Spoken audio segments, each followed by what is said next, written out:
Hello, hello, hello. Welcome back to CallMeNakomi World. I am CallMeNakomi, your host today, and every single day whenever you guys decide to come by and visit me. I do appreciate it. I thank you guys for coming back. I hope that you're enjoying the different videos that I'm dropping.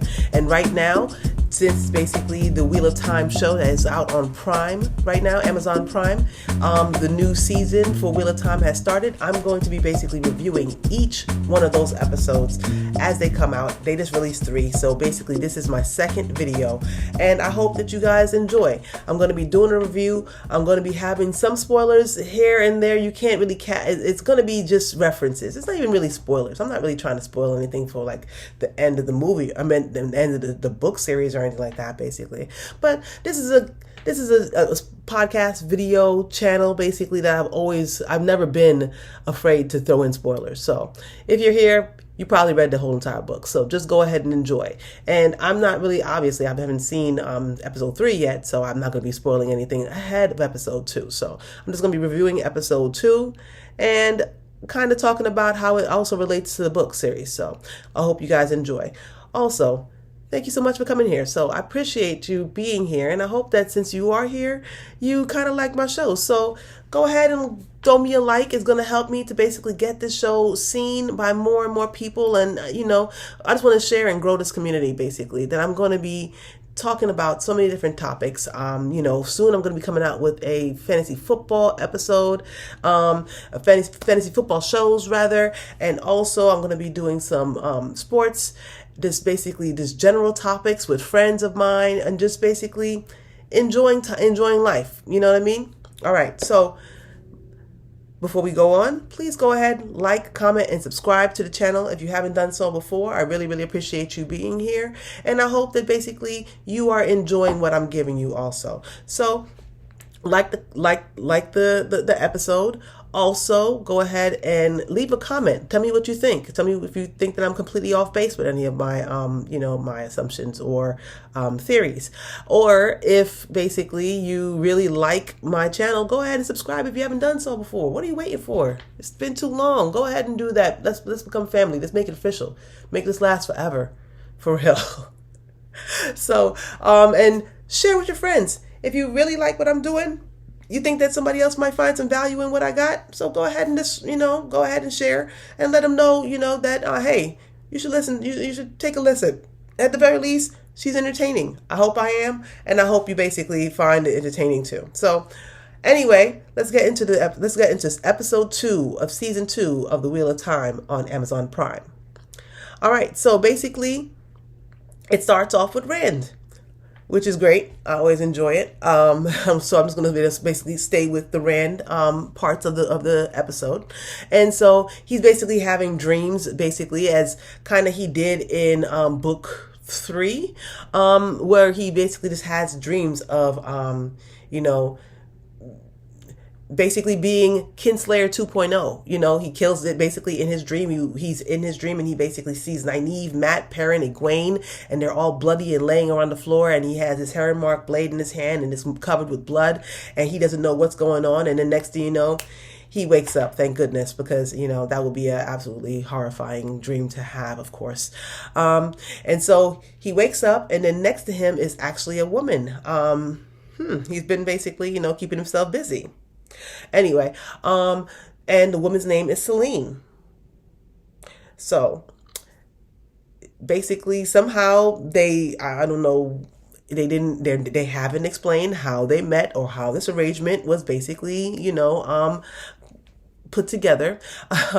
But supposedly he's sleeping with her for room and board. That's I don't know. Them dollars don't make sense. That shit don't add up. Like T.I. say, that don't add up. But anyway, that's his arrangement. It is what it is. I guess he's dealing with meager funds, so it is what it is.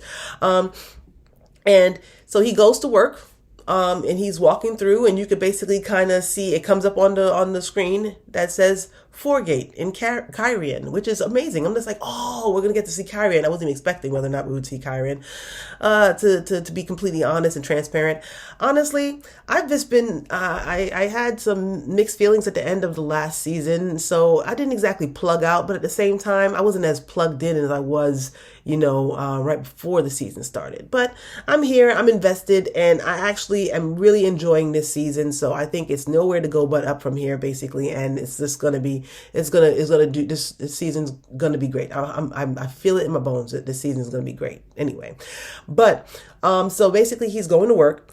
And he's walking through the Forgate in Kyrian, which is basically a town surrounding the main city, where it's lower class living. We'll just say it that way. He. You can actually see in the background too of Kyrian the unfinished towers, which is really cool. Little, of course, you would have to have that if you're showing Kyrian.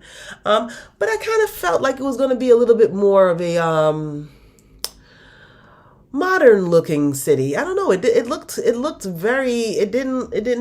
I don't know if you could say it didn't look Ogier built, but definitely didn't look the kind of standards and grandeur as I expected the great city of Kyrian, to basically look. But it's all good.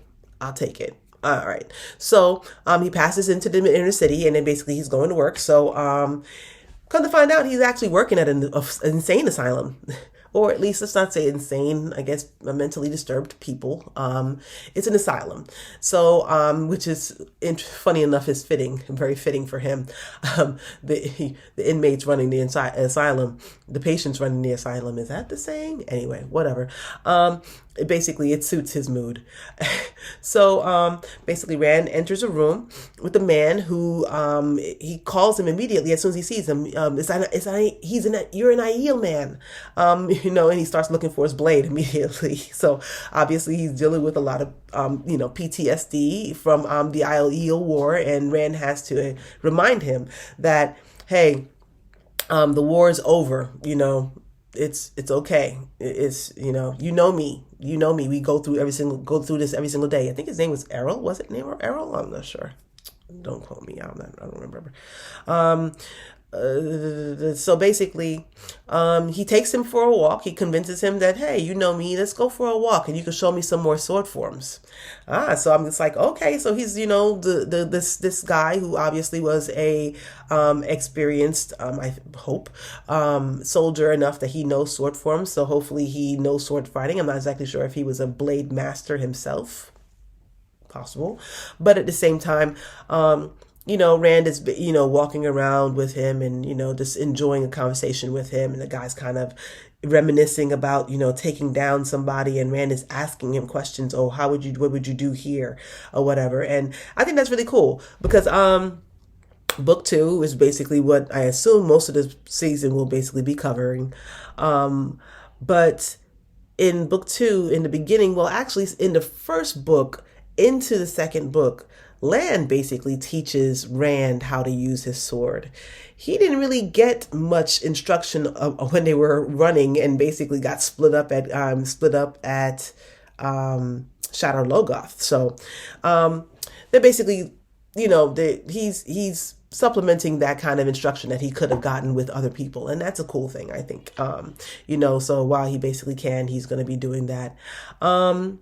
So they're walking along the halls of the asylum, and basically he is interrupted by this really rude orderly. This is kind of a mean guy. He's kind of a jerk, and basically kind of messes with the old guy, and then walks off and says some kind of jeer, and just basically walks down the hall. And it's throwaway moment, but you hate kind of people like that. Anyway, later on, I assume maybe that night or maybe another night, there's a festival in Kyrian in the streets, and you see those Trollic puppets kind of that you heard about or read about in book 2, which I hope that they could do a better job, but I mean, it is what it is. And Rand sees the orderly walking along while he's out there, trying to kind of hanging out with some people basically, and he decides to go and follow the guy. And so he follows him and then catches him in the corner and decides to beat him up. And I was like, dang, Rand, okay, you okay? You wake up on the wrong side of the bed? I mean, what's going on, bro? So he starts beating him up and then basically uses the one power on him and damn near crushes him. I don't know what he did exactly to him, but he was on the floor and he was like twitching. It was crazy. It was crazy. I was just like, dang, Rand, what's wrong with you, bro? You all right?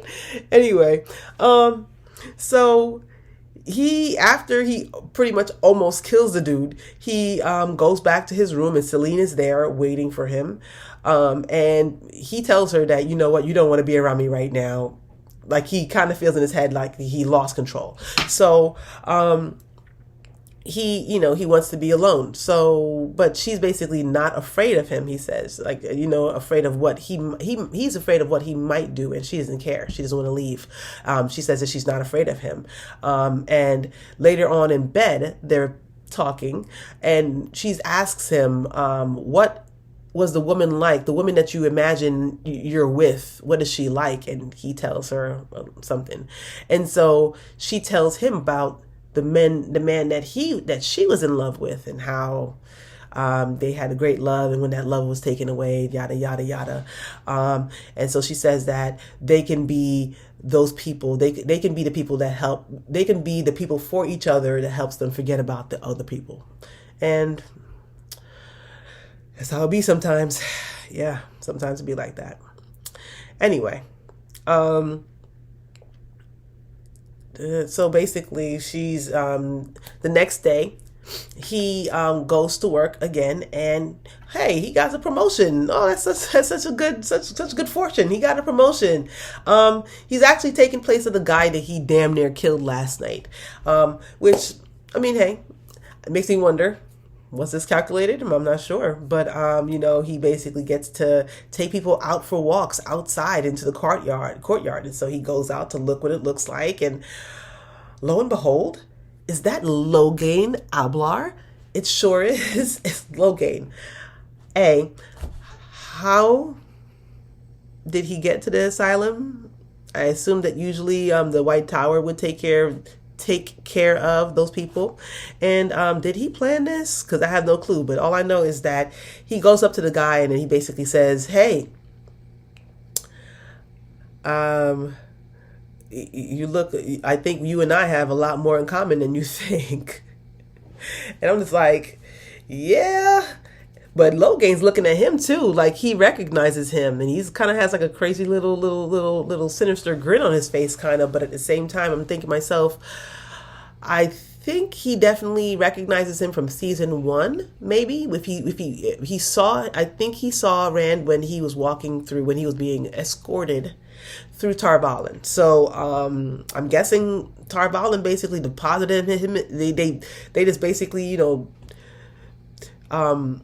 do they call that? Sever. Let's just use the word sever. That's an old term. But basically, when they sever someone, a man from the source, they just ship him off to an asylum instead of taking care of them themselves. How rude! That is so inconsiderate and just mean. I mean, Jesus. But anyway, so moving right along. Next set of scenes basically is the hunters for the horn. You have Elias, and basically he's following Fane's trail. And as he's going along, he comes across a house that's basically across a stream, and they decide to cross the stream and investigate. Then Perrin, as they basically enter the courtyard of the huge manor house, Perrin spots a woman in a window as the window kind of the shutters basically is closing on its own. I'm not sure, but he spots a woman at the window, but no one goes to investigate that, which I find interesting. And at the same time, I'm just like, that would have been from the books. But anyway, but they go into a room that's right there, and they see a table, and out of nowhere, Perrin basically starts to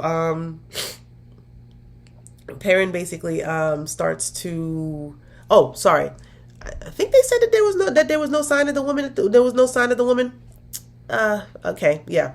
They say there was no sign. Nobody, I guess somebody sooner or later went and saw, but it was off scene, so they didn't specifically highlight it a little bit, like in the books. But anyway, basically he starts to catch another vision attack, and it's a vision of the attack on the manor house, where these people are basically getting attacked right and left, and you can see Fane is one of the people that's in there attacking.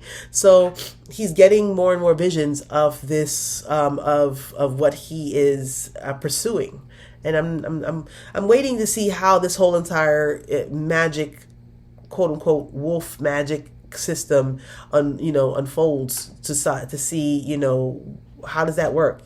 Explain it to me. Please explain it to me. I want to know.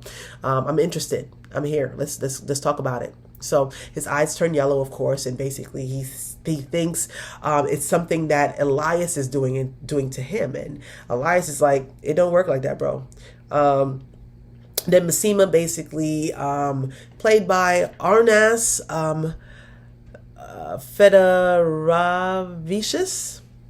Federavicius. Closest thing I can get to it, which I kind of like, even though we'll see with the character. I'm pretty sure I won't like, but I like him. The scenes that I saw his fighting, amazing. He's pretty good. He's a really, really good guy. I'm gonna have to look him up on IMDb and see what else he's been in. But he's walking around and is searching, and he comes across a fade that's been nailed to the door. Very nice. I like it, from the books. And the hunters decide that is very peculiar. But they leave it there, as they should. And they decide to go to the town that they saw back down the stream and to camp there for the night. So Elias basically tells Perrin, they're not your pack. And it's like, okay, rude. Anyway, and he asks him, "You're not going to come and sleep with us?" And he's just like, "No, he likes to sleep under the stars." So he's a naturalist. I get it. And then later in the village, out of nowhere, the hunters are sleeping, and in comes attackers and starts dragging Perrin by his 2 feet out of the room. These 2 men, and drags him out, and then basically he catches a glimpse of Masima as he passes the door, and Masima is basically right and left, and he's coming in, and I'm just like, all right, Masima's catching bodies out there. I'm liking it. Anyway, so, but next thing you know, you come outside, and the whole entire village is basically under attack. There's people here. There's people with these men with these iron masks on their face that look kind of like ghoulish. They're out there. They're harassing and beating people up. Several of them have ropes tied around Loyal, and it's chaos all over the place. But then Masima busts out, and he's attacking people. They're basically beating up Perrin, and Inktar comes out, and Uno, and they're just wrecking shop. They're just like, who else wants some of Debo? And so they're basically wrecking shop, and they call for everybody to form up so we can basically fight back. And I'm just like, all right, here we go. All right, it's about to go down. Then they back up, and these 4 women come through, and I'm like, damn, that's Sean Chan. Anyway, so they come through, they do their little thing, basically. I'm sorry for you guys who basically are on the podcast. I don't know if you ever saw this. I might actually have that as my as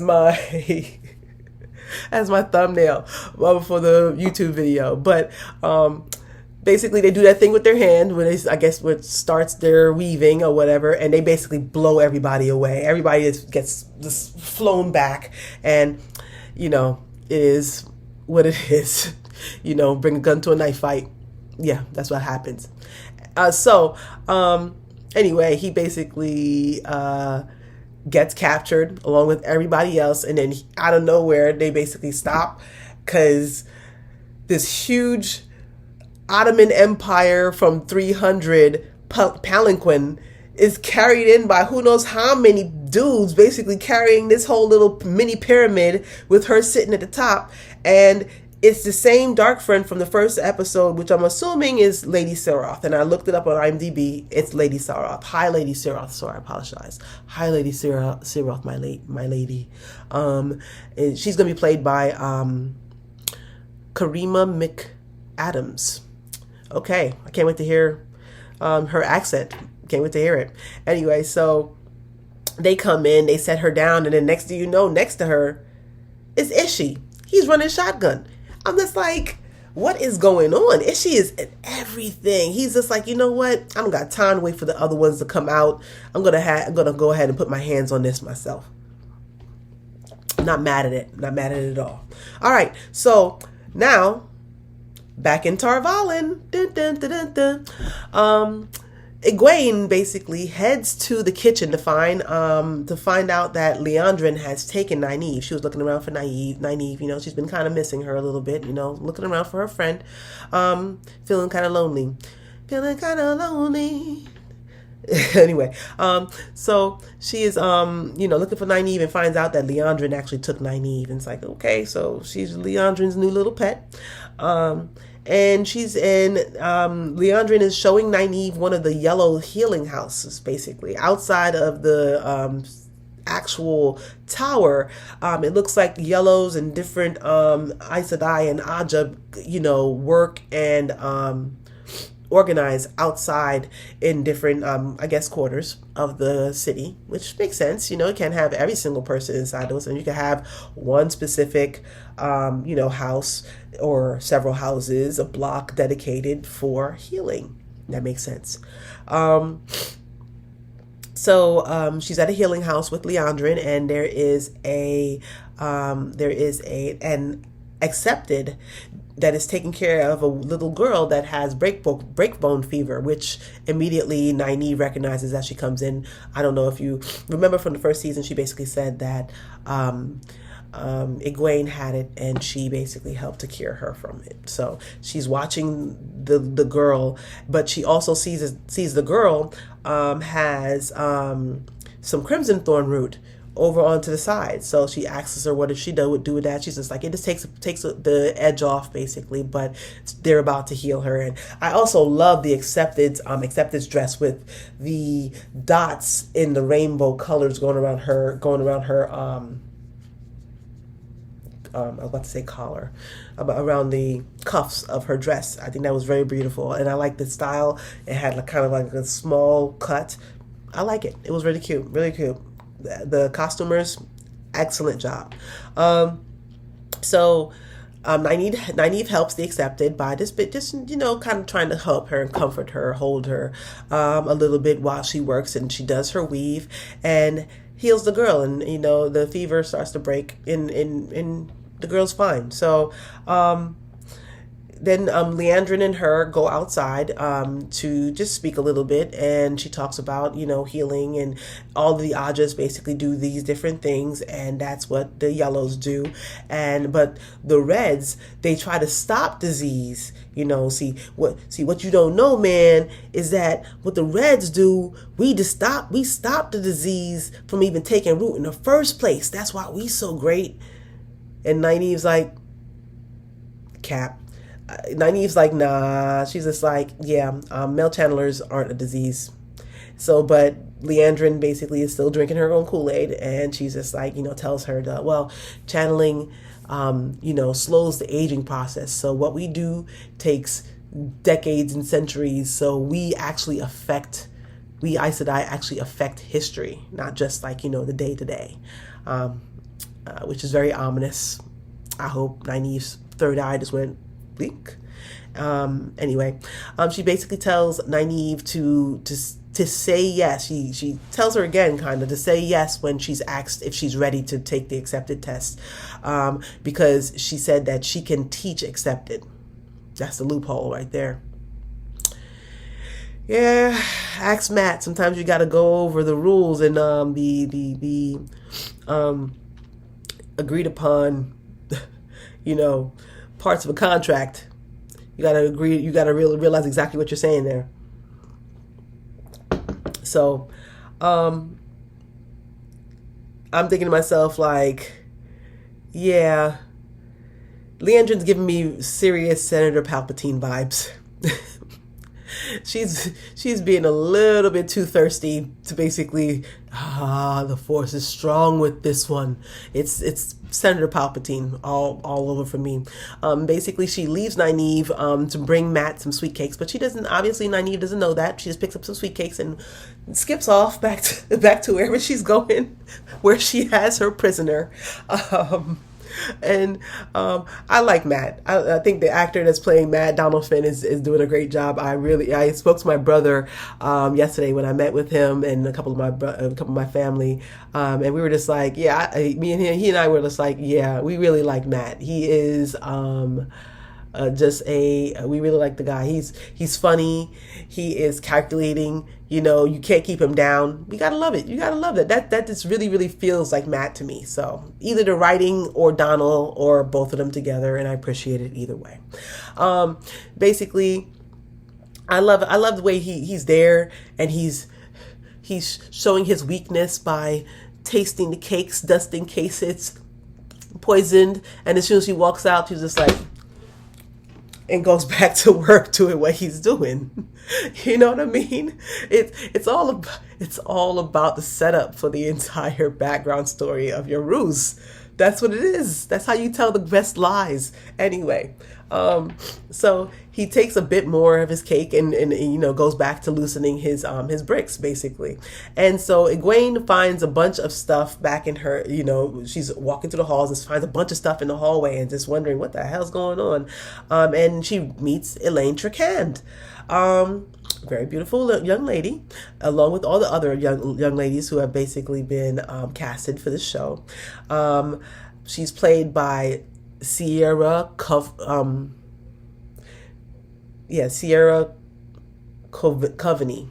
Oh God, people, I'm so sorry. I'm murdering these names. Sierra Coveney. Sierra Coveney. Sheesh. Anyway, Elaine thinks that she's a servant at first. Of course she does. And then she thinks that, oh, you must have just moved in yesterday with me too, because your room is full of rubbish. And I'm just like, damn, chick. Okay, strike two.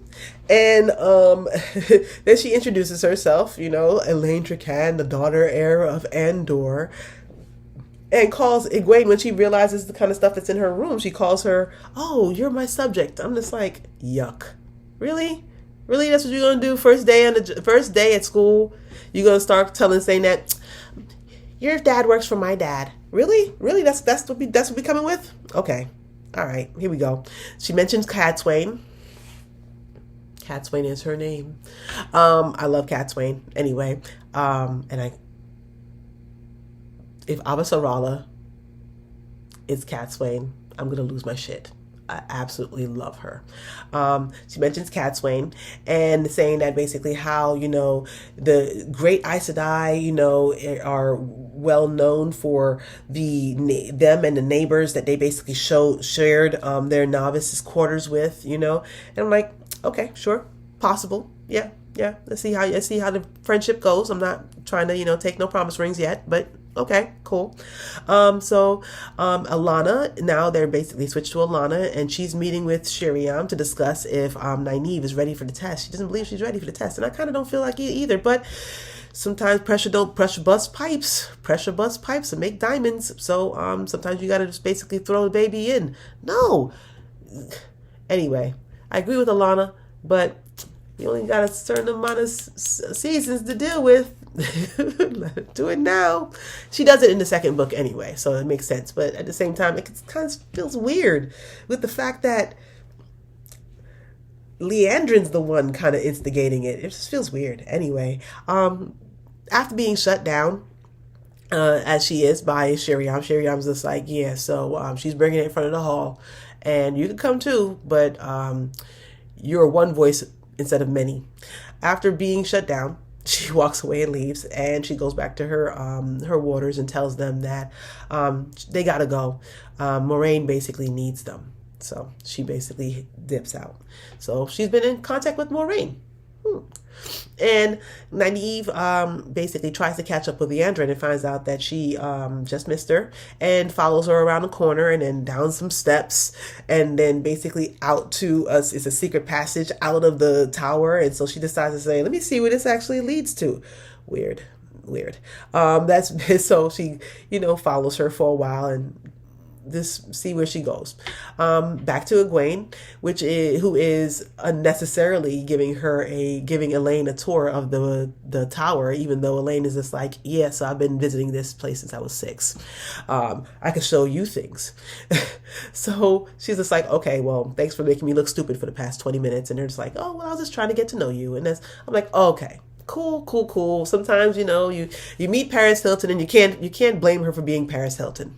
I mean, it is what it is. This is, hey, you think it's not Blue Ivy's fault that basically her parents are 2 of the most wealthy and successful artists in the world. It is what it is. Not calling Elaine Blue Ivy before y'all even get at me. Just saying. Anyway, apologize, guys. I'm still dealing with this sinus infection, but hopefully by the next episode, it'll be a lot more clear. Get me some drugs in me. So Shiriam wants to know. She catches both of them in the hall, and she's a little PO'd because of all the fuss that was going on when Elaine was moving in, and is asking, who allowed you to do all that? And so Elaine actually stands up, and as a stand-up person is just like, you know what? If there's any punishment, I'll take the blame for it, plain and simple, and take whatever punishment y'all got. And I think that was cool. That shows that, okay, yeah, so they were trying to help me out, but at the same time, I'll take the blame because it's my bad, basically. And so I was like, that's cool. And so Shiriam's about to leave, but then she tells Egwene to let Nynaeve know to come and see her in her,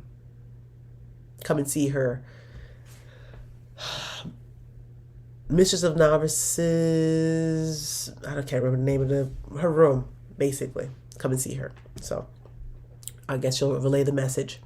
Then later, Liandrin is still being tracked by Nynaeve, and she sees her go into a small house, and basically sees, or inn or whatever it is, and goes in to see a man. And the man basically is sick and kind of like, just on the bed suffering. And so Liandrin decides to put some of the crimson thorn root that she pocketed from the healing quarters of the Yellows and put some of it in some tea and makes some tea for the man and gives it to him. And I don't know if she's expert at this, but she might have been a little heavy-handed with that. I'm not sure exactly what happens, but she gives it to the man and says, hey, drink this, it'll make you feel better.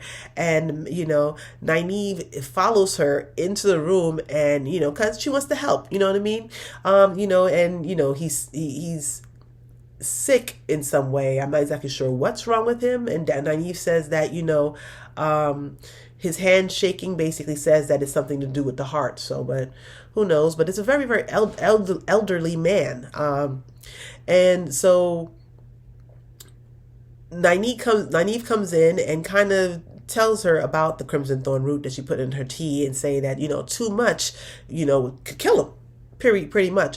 But Liandrin is so shocked and furious that she followed her there, and I guess, of course, invaded her privacy. Does Nynaeve have a propensity to do that? I kind of feel like she does. No boundaries with Nynaeve. None. Anyway, Liandrin just hauls off and just pumps her in the face. My bad, y'all. I just smacked the shit out of my mic. But she just basically just slaps her in the face. And I'm like, damn, Nynaeve's holding her face. Like, what the fuck just happened?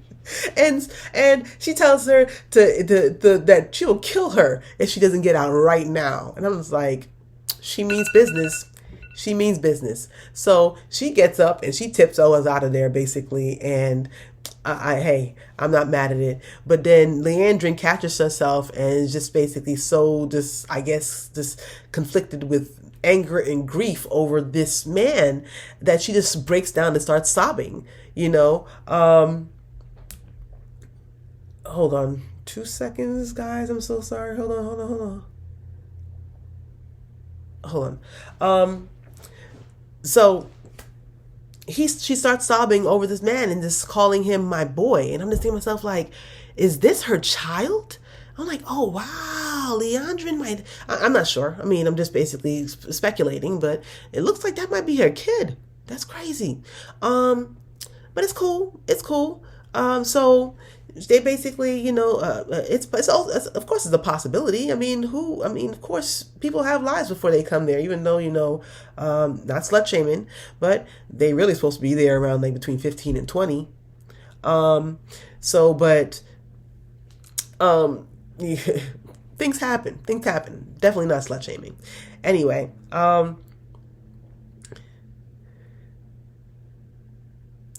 sorry guys. Okay, so I was wondering, is this the man that Maureen threatened to tell the Reds about that was in her that she goes to visit? Possible. I think it is. Very good writing to have that call back. Really appreciate it, guys. So Matt's basically back at the tower and still, I'm assuming he's in the tower. And he's still working at those bricks and trying to basically get them loose. Maybe it's not the tower, because can the tower be like, it's supposed to be built by Ogier and like, in the one power. Can you loosen bricks in the White Tower? Maybe. They made holes in the novices' quarters, so I mean, hey, why not? So he's still working at that brick, and he finally gets one out. And there's another brick behind it. So he's just like, all right. So he basically puts a candle in there and starts working at that second brick. And he finally takes out that next one, and it leads to another cell. And who's there? It's Min Farshaw. I was so happy that she was the one that was on the other side of that cell. It was so cool. So she's just like, so you're the possum that's been scratching at my walls. I like that. I was like, that's what she said. Anyway, they decide to work on the wall together, try to basically take away some more bricks, and they finally do. And so they're able to actually, Min was able to crawl through and come over. And she's like, I got wine. And he's like, fuck yeah. So they come through. And so they're just sitting down talking, right? And so she said that one of the Reds recognized her. Always the Reds. They recognized her as she was coming back through Tarvalin, which I think she thought was a good route. And they kept her. She tells him that they kept her because she sees things. And he's like, what kind of things? And she's like, I see the pattern and da da da. And he's like, oh, so you see the future? And she's just like, yeah, sure. And so he doesn't want to know. He doesn't want any parts of knowing what his future is at all. I'm not mad at him. I kind of want to know, but I'm not mad at him at all. But then when basically they start parting and he's walking away, she sees a vision of him stabbing Rand. And I'm just like, whoa, what exactly is this curveball? Yo, and I'm not exactly sure what kind of dagger it is, because I kind of feel like everybody's hilt looks exactly the same as the ruby hilted dagger. So I'm not ruby dagger, whatever you want to call it for the show. They all kind of have the same kind of handle. So it looks weird to me. But anyway, I wonder what's going to happen there. So then we're back to Elaine.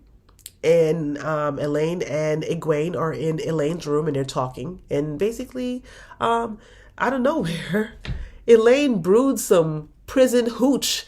Hey, I want to know exactly what chamber pot she's brewing prison moonshine in, or a bowl or whatever it is. So in the books, Elaine is a lightweight when it comes to liquor, but in the show, she's basically mixing her own brewery. She got a little mini brew, a little microbrewery in her water closet, basically. And secondly, I'm just like, who the hell's teaching Elaine Tracan how to mix drinks?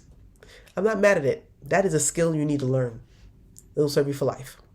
So they're talking and drinking, and basically she's talking about how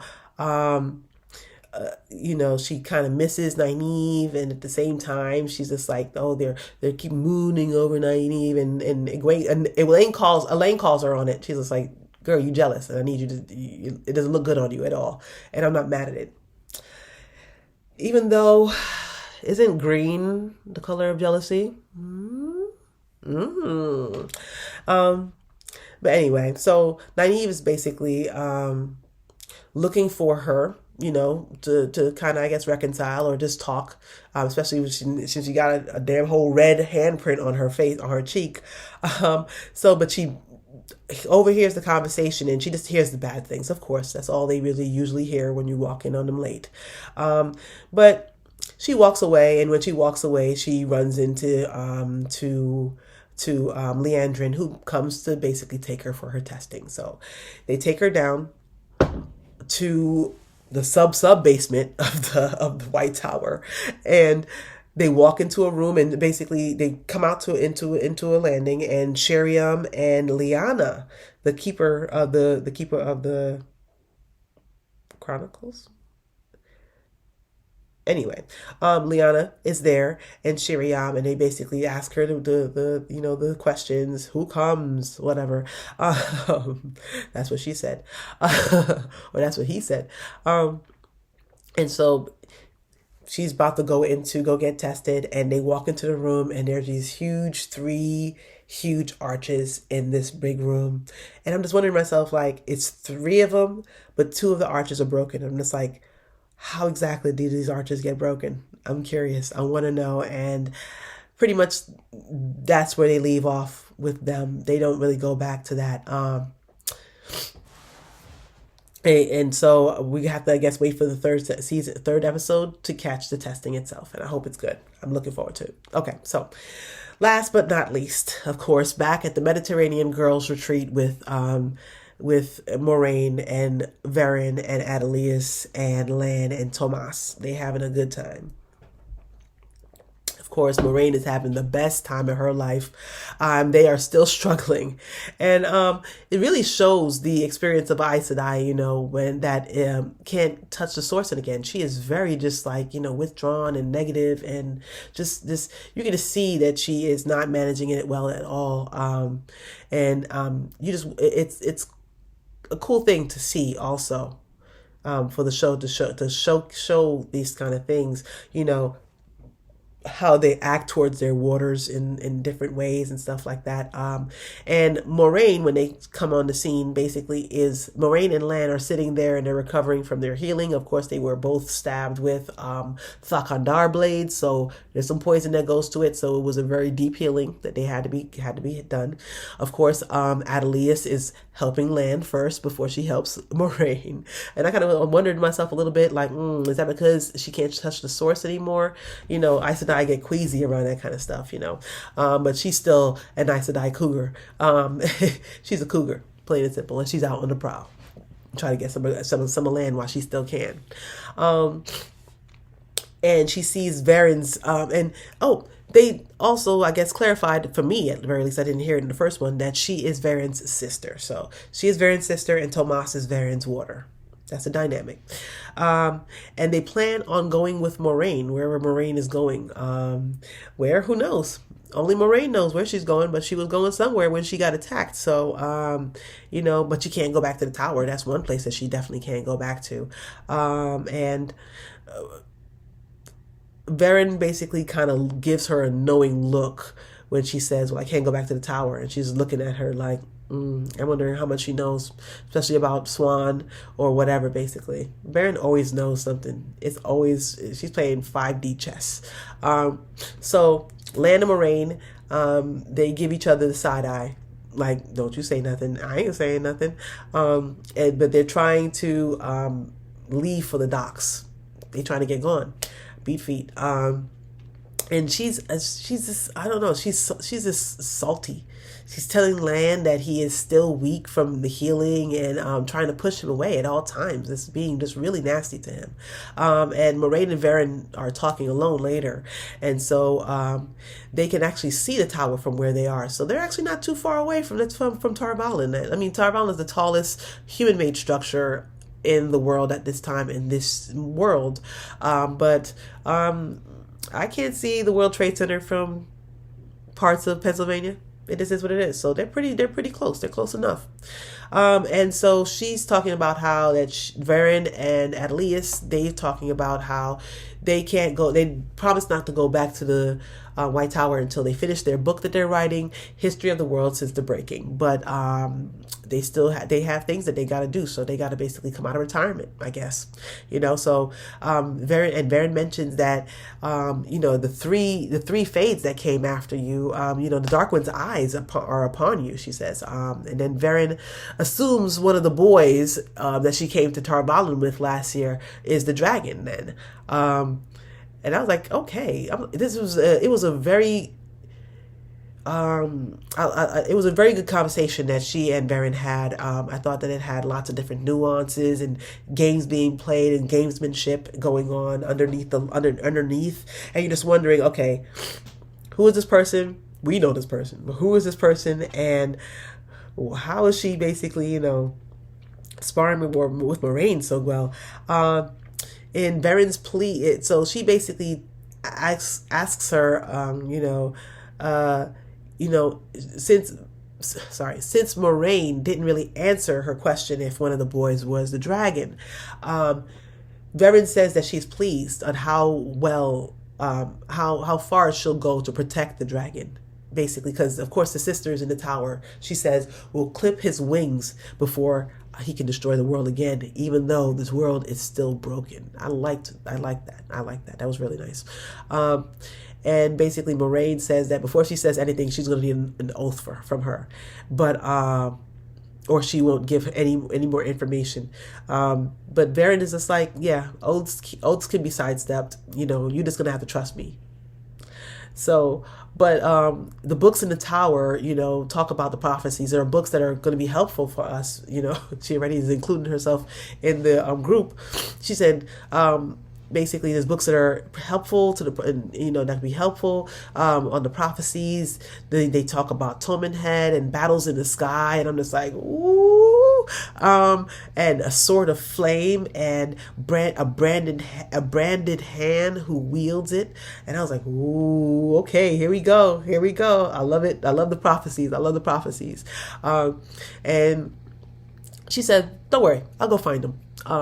And so later they're out by the fire, and Tomas, Varen's water, is basically just laying down, and they're all talking, and they're talking about, being a water and whatever like that, and asks about Moraine and Lan's meeting, how they met, and they tell the pond story. So that's nice that they kept that from New Spring.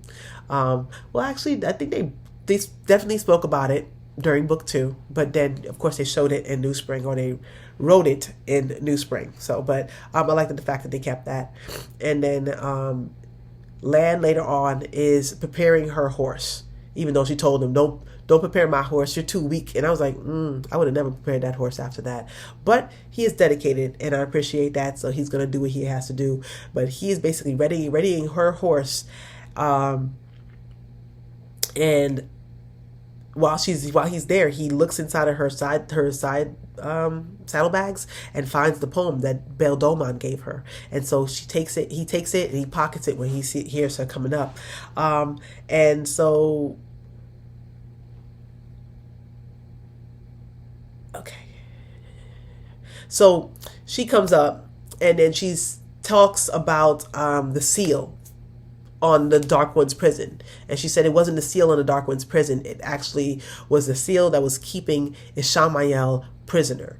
And I was just like, he was kind of out before that. But okay, let's go with that. Sure.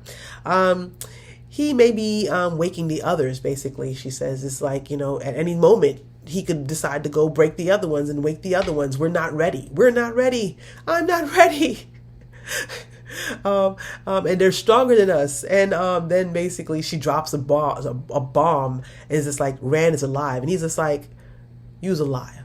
And so, but she's just like, you assumed, and I just let you assume. It is what it is. But my loyalty is to him, and you failed me.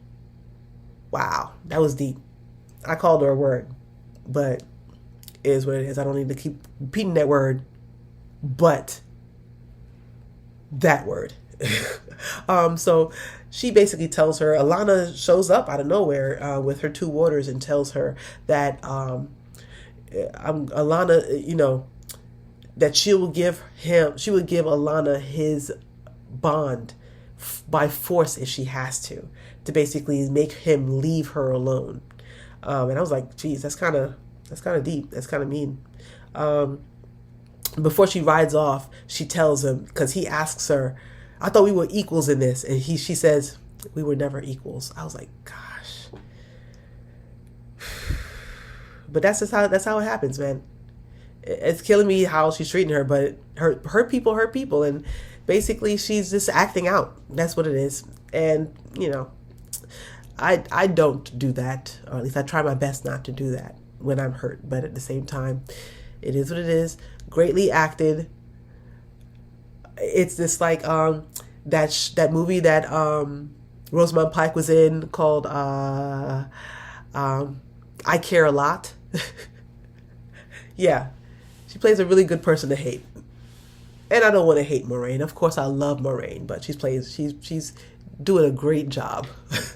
Anyway, that's basically the end of the episode, guys.